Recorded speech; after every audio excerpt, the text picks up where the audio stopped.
অপেরার সঙ্গে সঙ্গীত, নৃত্য, রিয়াল স্ট্যান্ড এবং ভিজুয়াল ইফেক্ট মিশ্রিত এই শোটি একটি কল্পিত প্রেমের গল্প প্রদর্শন করে। ইতিহাস মানে কি শুধু পুরনো ধ্বংসাবশেষ, নাকি সেখানে লুকিয়ে আছে নতুন সম্ভাবনা? তরুণদের চোখে ইতিহাসকে নতুনভাবে জীবন্ত করে তোলার এক অনন্য উদাহরণ তৈরি হয়েছে চীনে, যেখানে অতীত আর বর্তমান মিলে গড়ে উঠেছে এক ভিন্ন অভিজ্ঞতার দুনিয়া।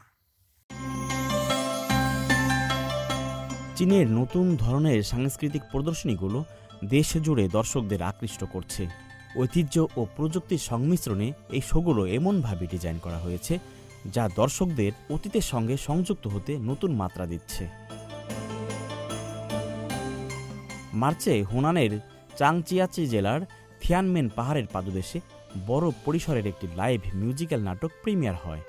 সাংচি লোকসঙ্গীত, পশ্চিম হুনানের সংস্কৃতি এবং হুয়াকু অপেরার সঙ্গে সঙ্গীত, নৃত্য, রিয়াল স্ট্যান্ড এবং ভিজুয়াল ইফেক্ট মিশ্রিত এই শোটি একটি কল্পিত প্রেমের গল্প প্রদর্শন করে, যেখানে একটি শেয়াল ও বনকর্মীর প্রেম তুলে ধরা হয়েছে। শোটি আরও উন্নত স্টেজ ডিজাইন, আলো এবং কাহিনীচিত্রের মাধ্যমে দর্শকদের সক্রিয় অংশগ্রহণে পরিণত করে। গল্পটি অত্যন্ত আবেগপ্রবণ। এটি এমন একটি প্রেমের গল্প যা 1000 বছরেরও বেশি সময় ধরে প্রজন্ম থেকে প্রজন্মে পৌঁছাতে পারে। স্টেজ ডিজাইন এবং লাইটিং এক কথায় চমৎকার। পূর্ব চীনের ফুচিয়ান প্রদেশের অজুই পাহাড়েও একটি চমৎকার লাইভ পারফরমেন্স অনুষ্ঠিত হয়েছে। এখানে বড় আকারের ইনডোর ওয়াটার কার্টেজ স্টেজের মাধ্যমে ডিজিটাল নিয়ন্ত্রণ ও আলো ব্যবহার করে প্রাচীন ইঙ্ক ওয়াশ পেইন্টিংয়ের নান্দনিকতা পুনর্নির্মাণ করা হয়েছে।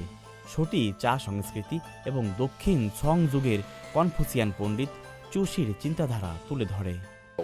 আমি পুরোপুরি মুগ্ধ। আধুনিক প্রযুক্তি ঐতিহ্য একত্রিত করে চুশির দর্শনীয় ধারণাকে নতুন মাত্রায় উপস্থাপন করা হয়েছে। উচ্চ রেজুলেশনের ছবির মাধ্যমে 270 ডিগ্রি প্যানোরামিক ভিজুয়াল স্পেকটাকল তৈরি করা হয়েছে। প্রযুক্তি ব্যবহার করে দর্শকরা বিশ্ব নেতৃত্বাধীন প্রাকৃতিক ও সাংস্কৃতিক ঐতিহ্যের অভিজ্ঞতা নিতে পারবে। কেবল পাহাড়ি স্টেজ নয়, হুবেই প্রদেশের মিউজিয়ামেও প্রযুক্তির ব্যবহার হচ্ছে। ব্রোঞ্জ যুগের অভিযাত্রা শীর্ষক এই ভিআর অভিজ্ঞতায় একসঙ্গে 100 জন দর্শক অংশ নিতে পারেন, যেখানে 30 মিনিটের নিমগ্ন ভিজুয়াল উপস্থাপনায় জাদুঘরের প্রতীকী নিদর্শনগুলো তুলে ধরা হয়। এর মধ্যে প্রায় 2500 বছর পুরনো কোচিয়ান তলোয়ারও রয়েছে। এই শোগুলো চীনের সাংস্কৃতিক পর্যটনকে নতুনভাবে সংজ্ঞায়িত করছে।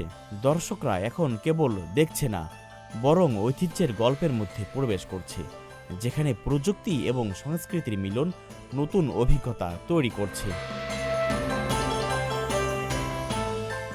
আল আমিন আজাদ, সিএমজি বাংলা।